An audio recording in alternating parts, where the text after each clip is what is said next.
In today's episode, we are going to be interviewing Kate Assaraf, who is the founder of DIP, a sustainable forward hair care company redefining beauty without plastic or pretense. After years in the beauty industry, Kate saw how marketing excluded real women and greenwashed the truth. So she created DIP to do things differently.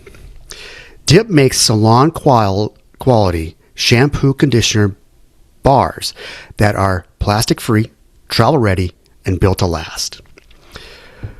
But more than that, it's a brand with a mission.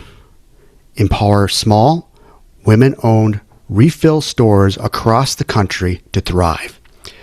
Kate's seven-figure business doesn't rely on Amazon or big box retailers. Instead, she invests directly in Main Street, from funding store built out to launching exclusive locally owned scents.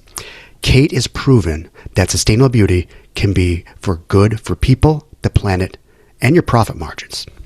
She's been named an NJ's Mompreneur of the Year, a Forbes Council member, and Oprah's 2025 number one pick for curly hair. Kate is fierce advocate for small business, honest marketing, and consensus consumerism. We talk with Kate exclusively, and she offers a great perspective on her thoughts about DIP, hair conditioners, and the manufacturing communities. This episode of Factory of the Future podcast focused on sustainable efforts in business, with Kate sharing her perspective on sustainable practices and business decisions. Kate discovered how sustainable is a fluid concept rather than a rigid rule, noting that previous sustainable standards like plastic bags promoted an environmental solution now seem as problematic. She explains her company's DIP's approach of avoiding major retailers like Amazon and Target to eliminate hidden plastics in shipping instead of choosing local distribution channels. Kate describes her journey from using contract manufacturing to building her own factory with a team of experienced beauty industry experts, emphasizing how she prioritized work-life balance, maintaining control over her business rather than growing all cost. She highlights DIP's unique culture of unserious team of 7 people who focus on marketing high-quality shampoo and conditioner bars that last longer than the traditional products. With Kate's emphasis on importance of shopping at local independent retailers rather than online platforms. I hope you enjoyed this episode as much as Alexandria and I enjoyed making it. Welcome to Factory of the Future, people-powered output. Podcast focused on trends shaping the future of manufacturing. I'm Alexandria Burek, your host, here with A.W. Schultz, 2 thought leaders with a passion for people and manufacturing. Today and every episode, we are diving deep into the advancements, sustainable practices, and dynamic changes transforming how we produce everything. And now welcome Alexandria Burek and A.W. Schultz. Well, one of the things that, often is a kind of discussion is about sustainability efforts. And Alexandria and I, we've had it several times in the past where there's the talk about greenwashing and who is really regulating some of these sustainability efforts. And our guest today, Kate, has got a bit of a passion for this, and we'll kind of get into it a little bit more. But one of the things, Kate, what Alexandria we've talked about over the times, many episodes, is how are these being tracked and how they're being monitored, and I guess kind of wanted to open up, Alexander, Kate, you take the lead on this. Is like, what have you seen as far as the drawbacks and what has been some of the pitfalls that people aren't understanding about the sustainability efforts that others might want to know? So there's a few things. That really come to mind. One is that sustainability isn't like a hard set of rules. It's very, very fluid. It changes all the time. And so, I'm in my early 40s now. When I was growing up, everyone was talking about ozone and, how plastic bags were going to save us from deforestation of the paper bag situation at grocery stores. And if you think about if we lived by that sustainability standards, then I mean that it would be a nightmare now. And so I think it's really important that people understand that greenwashing is one thing. Greenwashing is not telling the truth in order to sell more stuff. But I think most people are reasonable about sustainability, and they want, they just want to know why you made the decision you made, whether that's a sustainable decision or not. And they'd like to know like the eco explanation of why you did something. I think when we look at sustainability as like one way or another, one regulatory effort versus another, like you miss the whole point, which is letting people be, meet the standards that mean something to them. Yeah, I agree. That's a really interesting take. I've never heard anybody describe sustainability in that way, Kate. And I honestly couldn't agree more. It's a great distinction, and shout out about plastic bags. It's laughable now, right? Yeah. To say plastic bags are going to save, deforestation, but now we're like, what are we going to do with all of these plastic bags? They're just everywhere. So I was actually thinking it would be a cool exercise to see if somebody could like insulate a house with plastic bags. Yeah, they probably could. They could probably make amazing eco bricks and make amazing insulation. And then someone else will come around and be like, as those bags degrade, you don't want your family breathing it. You don't want the particles coming in. So, I mean, there's so many things. You see that with, in my town, there was like a big debate about recycled tires of using the rubber on playgrounds because it's easier on kids if they fall off the monkey bars. Yeah. It was a classic kid breaking an arm situation. However, they've discovered that breathing in the fumes, if those playgrounds are in the hot sun and kids are playing on them, it makes them sick over time. So you never know, like that's what I mean about sustainability. Like you can kind of, it's one of the few sciences, I guess, where you can talk out of both sides of your mouth and still be right. And so that's why greenwashing is so prevalent. It's why people are so quick to kind of cloak things, is because there's always another side to something. And those byproducts certainly, you can make one sustainable move, but if the byproduct is like bad for the environment, I mean, that's sometimes that is what is disregarded, Yeah. Yeah. I tell a story that when I was working for a major bottling manufacturer, I was in charge of resource conservation, and every year I get an award from the city of Dallas on being the most recyclable company within the city. And what that really meant was that we were throwing away a lot of plastic. I believe it. It's crazy. But I got an award for it, and it was just, it was giving the wrong message. I tell that story all the time. But I mean, you talk about plastics, and then we've talked about it before. Is like, a lot of people don't realize that a lot of the stuff that they allow you to throw in recycling really isn't recyclable.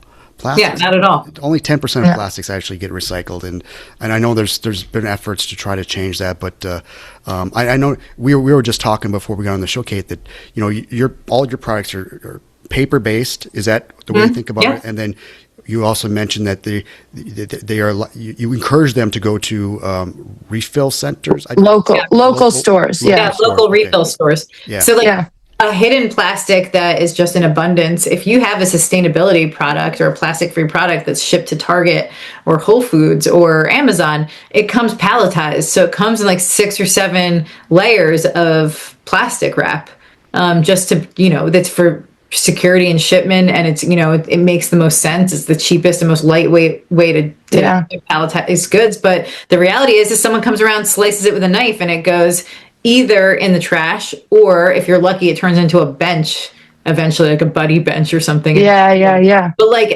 there's so much of that, and not all of it ends up in a recycling program or turned into now Adirondack chairs. A lot of them are made out of this recycled stuff. But it's one of those things that the unseen side of the industry is something that the consumer seems to happily ignore.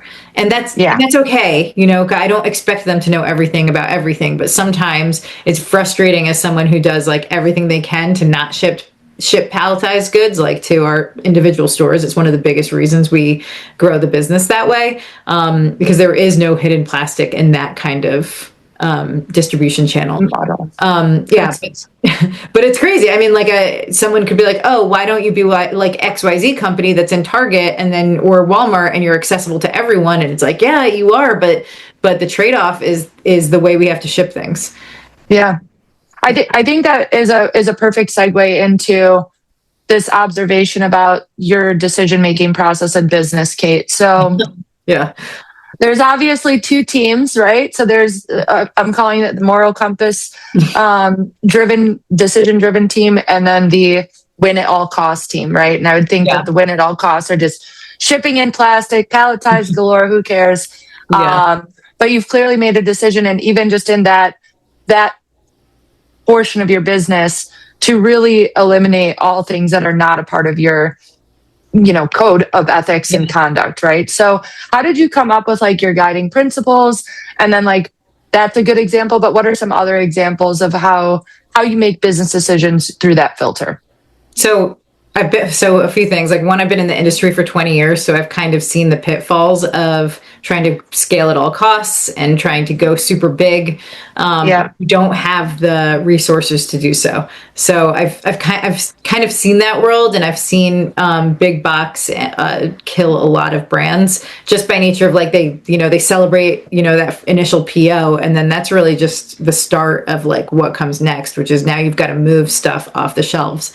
And so I knew that was a path I didn't really want to take as long as I have two little kids. I mean, like, that's really what it comes down to. Yeah. I have two kids, and the idea of being like this, I don't know, global CEO is not as attractive to me as someone who gets to like, spend time with my children when they come home. And so I think there's a very big trade-off of like what you want as a founder. Like, do you want to be like more present in the life you're living, or do you want to be more present to other people as like a smoke and mirrors situation? I don't know. Or like, it's a genuine question, because I don't know anyone that's gone like super, super big with their businesses that genuinely gets to live their life in a way that they want to.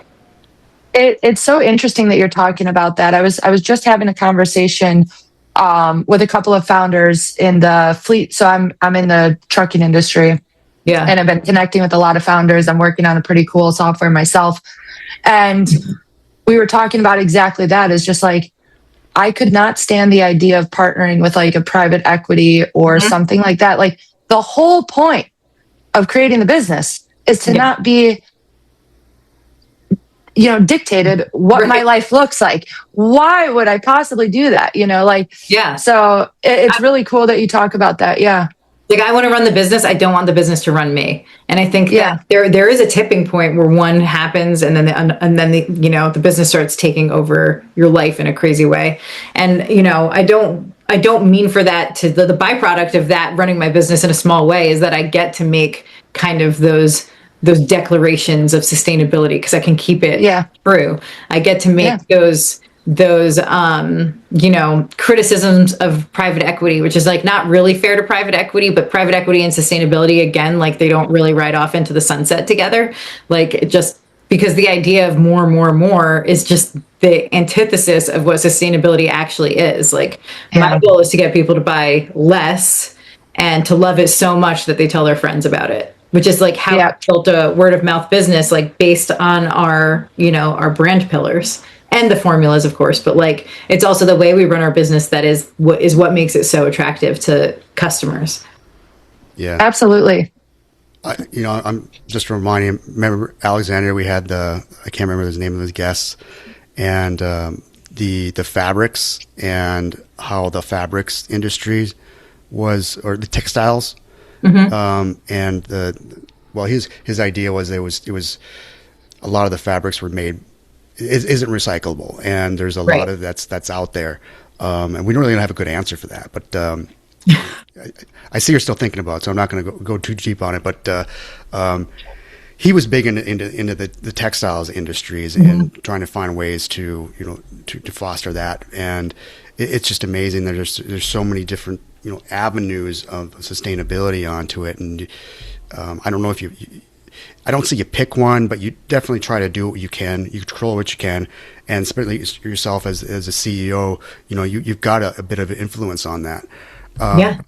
I would like to go. I mean, Alexandria alluded to it. What was your guiding principle? And in Factor the Future podcast, we're very interested in your entrepreneurship.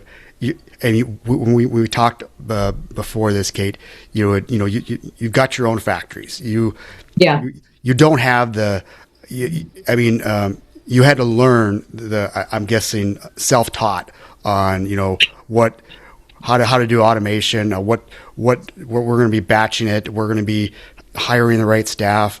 I'd like to hear how you went about that, and just kind of the journeys on it, because I'll be real quick. One of the things I hear about entrepreneurs is that there's two sides to it. There's that they're excited, things are growing great, and then there's the other, like, oh my gosh, this isn't gonna work, it's gonna fail. Yeah. I don't know if that's been part of your journey, but I'd be all the time to see all the Only time. every day. Oh yeah, I was gonna say, you just wake up and you're like, it's amazing, and also, oh my god, yeah. Yes. Just a quick break, and then we'll get right back to the show. We are always open for meaningful sponsorship or guests that align with our audience. If your brand fits and would like to be on one of the top 10% podcasts in the world, let's chat. Reach out by email in the show notes. Back to the show.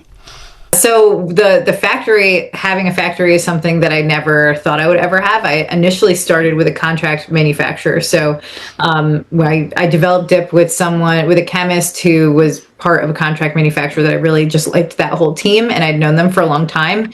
And he was like the best of the best. He had done hair care for some of the major brands out there that are in Sephora, that were in salons. So they agreed to make bars exclusively for me, for dip, which was amazing. And so That's so cool. happy. It was like we were riding off together. Yeah. We had the bars were being produced. They took care of all the legal aspects of it, and I was just ordering them and after development and selling them, and it was great. And then suddenly things start to go like a little awry. Like they stopped answering the phone. Like my ingredients weren't getting ordered. Like I would get called from my vendors, and I'd be like, no, they're supposed to pay for it. Like that, whatever. But here. Yeah. And so I started to realize there were some like serious red flags. And, at that point, like I came to the conclusion on my own that the factory was going to close soon. So it did. My contract manufacturer went bankrupt. And so I was at, a fork in the road. Do I find another contract manufacturer who's not going to make anything exclusively for me because they don't know me that well, right? And they're not going to, I don't know whether anyone listening knows about beauty, but what they do is if they have something that's like super successful, they'll just change, they'll keep 95% of the formula the same. They'll change like 5% of the marketing ingredients, and then they'll like farm it out to everyone else. And so I was very protective of these like very special formulas that I spent a long time with this amazing chemist before he retired, like working on. So the only way that I could safely move on was to go, to start from scratch. And so luckily, I didn't have to search very hard for the right people because the right people already existed. And I took the people that were displaced by the bankruptcy, and I was like, hey, come work for me. You're my favorites. Come. That's great. They get all of the credit for the factory. Like I pay the bills, but they built it with their decades of expertise. So my team in my factory are people that have been in the beauty industry for 30 years and have worked together for a long time and used to make like 200 brands. And now they only make dip.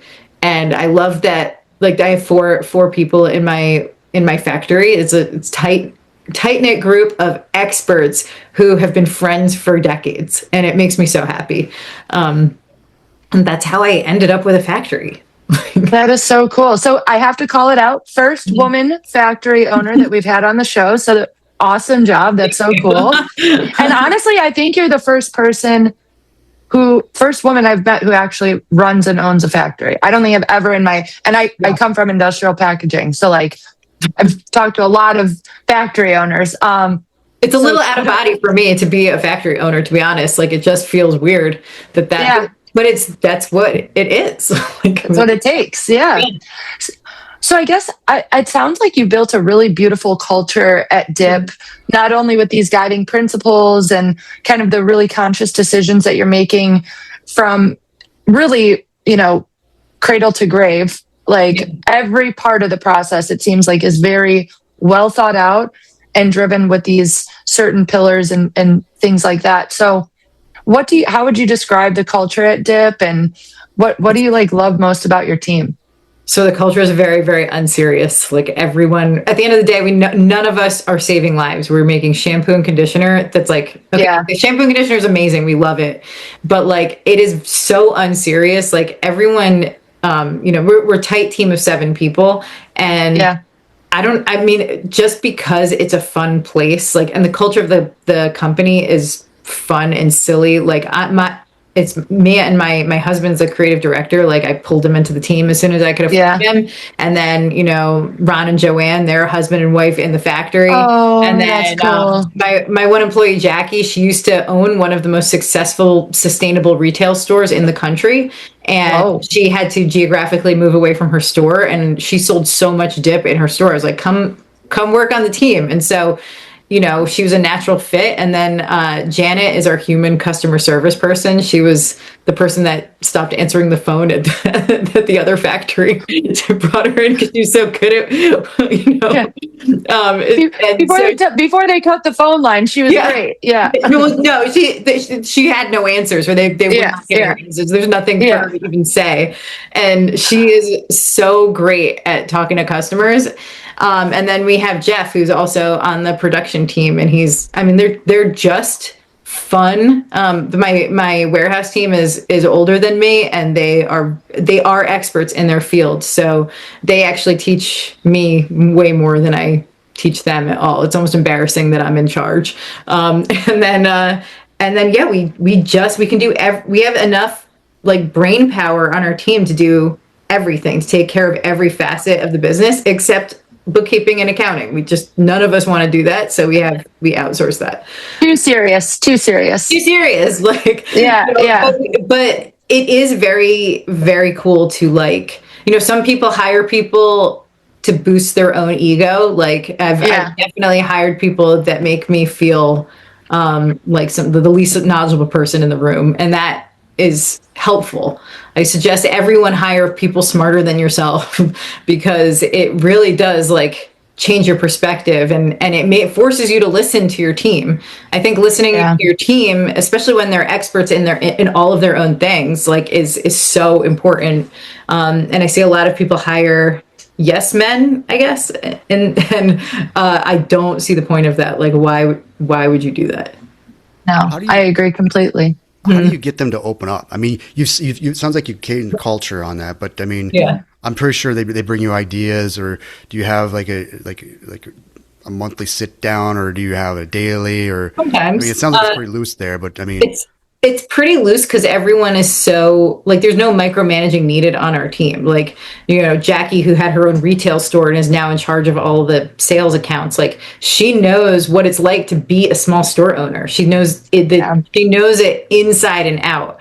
And so, she is the perfect person to talk and lead with empathy for our independent retailers. She knows what they're going through. She knows what all the struggles are, and she knows how to make dip work for them. Yeah. So, it's actually, I've become so lucky that I've hired the right team. And, the one role that is very difficult for me to fill is the social media role, because it's so, people think that the brand wants to be preachy and sustainable, and the brand is not that. It would be so strange for our social media to be very serious, because we are so ridiculous behind the scenes. I don't know. Yeah. I don't know how other people find that particular role, but all the other roles are pretty buttoned up. I absolutely, sorry, I just want to say one thing. I'm so glad to hear somebody else having fun with business. It's refreshing to hear you say we're not saving lives, we're building shampoo and conditioner bars, it should be fun. It's so fun. And I'm just, it's just such a better way to go through life. I agree. To enjoy it and just revel in the whatever's happening. It's okay. And when you don't deal with an Amazon or an Ulta or Sephora or Target or any of these places with these arbitrary, harsh deadlines and rules, you kind of are able to be a lot more fluid in just the business in general. Like, it's way more fun to be able to deal with it on a human to human level instead of a software to software level of, like the EDI game, right? Like, I much prefer to have this, like, it almost like feels like we run our business in the 90s. And so, like, everything's kind of white glove. We get to know all of our store owners pretty well, and we do these fun retreats where we get our retailers who are pretty much ignored by all of the brands. Like, brands celebrate influencers, and they celebrate, D2C customers, and they celebrate like buyers. But we actually, our retailers are basically like our celebrities within the business. So we do a lot of really fun activations with them. That's so cool. It's fun. And I thought that was amazing. I mean, you're not selling Amazon, and you would think that. Kate is our second person to nix Amazon. Remember, Christian said, so Christian informed us he's very analytical. It was one of our last guests, and he was talking about he published a book, and Amazon does not give you the analytics on your audience. So he refused to sell his book on Amazon because he's obsessed with analytics. If you listen to that episode, there will be no question in your mind how much this guy loves analytics. But I thought that was pretty cool, and also kind of another one of those like moral compass decisions of analytics are very important to him, so he's not going to sell on Amazon where he has no analytics. Well, that it's like a quiet kind of theft where Amazon takes your customer data. Right? Because then they can use it against you later and advertise your competitors to your audience. And I don't want any of that. Like, all of my competitors are fighting for the dip keywords on Amazon. It's like, okay, you guys can eat yourselves alive. For all I care. I'm just not even going to play in that sandbox. So to me, it's kind of funny to have that side of the business that I'm just not interested in exist and like tear the competitors apart with each other. Let me change the subject a little bit. So how did you get into hair care? What drove that? I just love hair. So when you start a company, you have to choose the thing that you can talk about every day. I think it doesn't matter what the business is. If you can talk about like, I don't know, shipping every day or plumbing. I just love hair. I like if you look over my shoulder and I'm like just browsing on my phone, I'm just looking at cool hair on Pinterest. Like I've had every kind of hair. I've had like platinum blonde, I've had pink, I've had silver, I've had a purple beehive, I've had micro braids. I like literally every kind of hair you can imagine, short, long. And so it's just something that brings me a lot of joy, and I think it connects women to women, and I think it connects mothers and daughters, and I think it connects best friends and I don't know, sisters. Like I just think hair is one of those connectors, and it's very emotional. If you know anything about like someone who gets a bad haircut, like it's devastating. You see it all over TikTok. Too short. Someone goes through chemo and loses their hair. It's very, very emotional, and I knew that emotional tie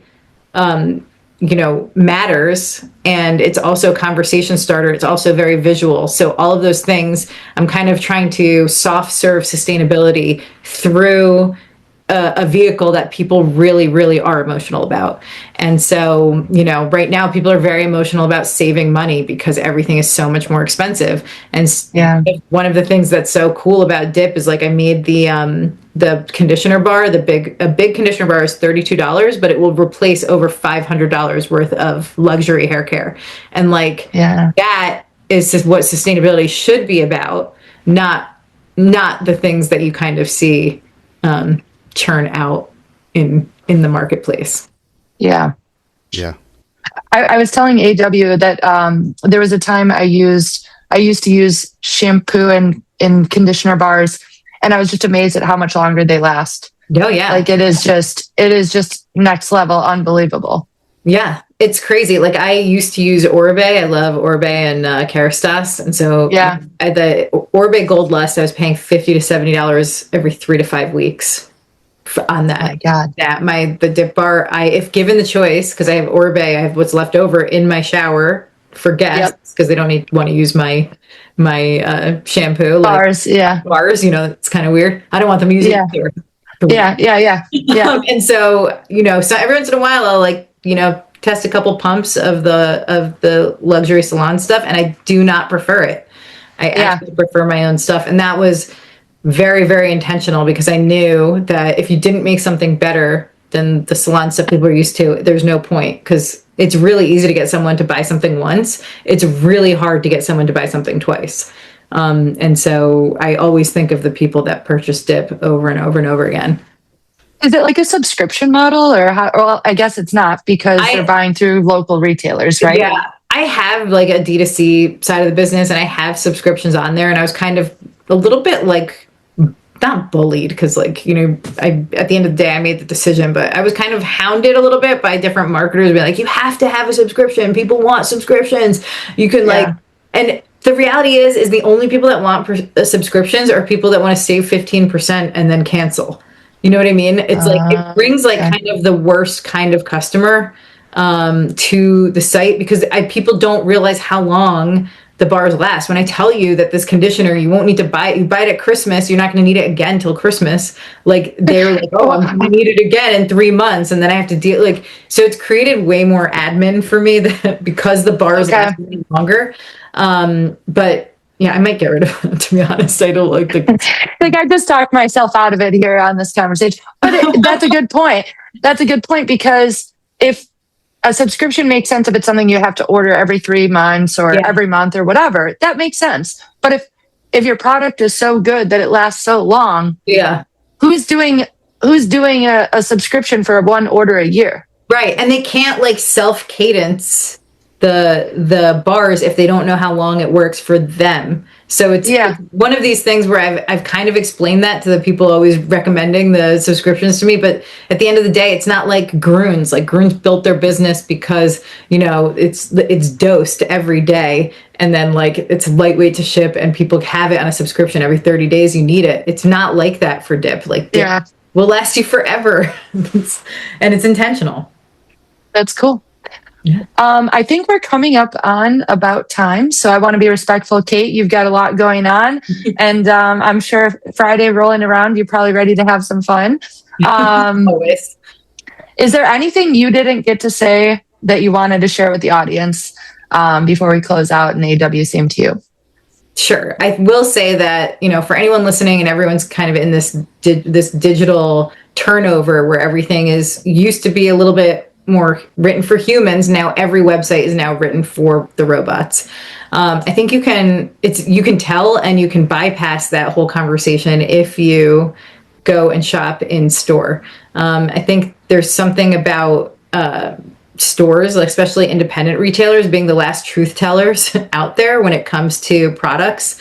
They actually have to invest in the products in order to have them on their shelves, and they generally vet them before they show up in their store. And so if you're like me, who's digitally fatigued and very, very skeptical of whether things are real or AI or whatever anymore, the best thing you can do for yourself is to go and find products in real life. I know it doesn't sound groundbreaking, but it actually has become groundbreaking to say that. It is. And so when you do shop where you live, the money works for you and your town and your schools and your libraries and your firefighters, all these things that everyone kind of gripes about, right? Oh, I wish, teachers were paid more. The best way to pay your teachers more is to shop where you live and enable those businesses closest to you, not like the Amazon gods, to survive, pay their taxes, and make the place where you live cool. That's cool. Yeah, well, that's great. Kate, thanks a lot for being on the show. Yeah. Open our eyes for this. You are a frontier on this journey, and we wish the best for you. And we are clocking out here like finished goods. Yeah. This is Factory of the Future, and we are out of here like finished goods. Stay tuned for our next episode of Factory of the Future, where we're exploring groundbreaking techniques and behaviors that are reshaping industrial landscapes. Don't forget to subscribe and leave us a review, and help others discover the cutting-edge insights transforming manufacturing as we know it.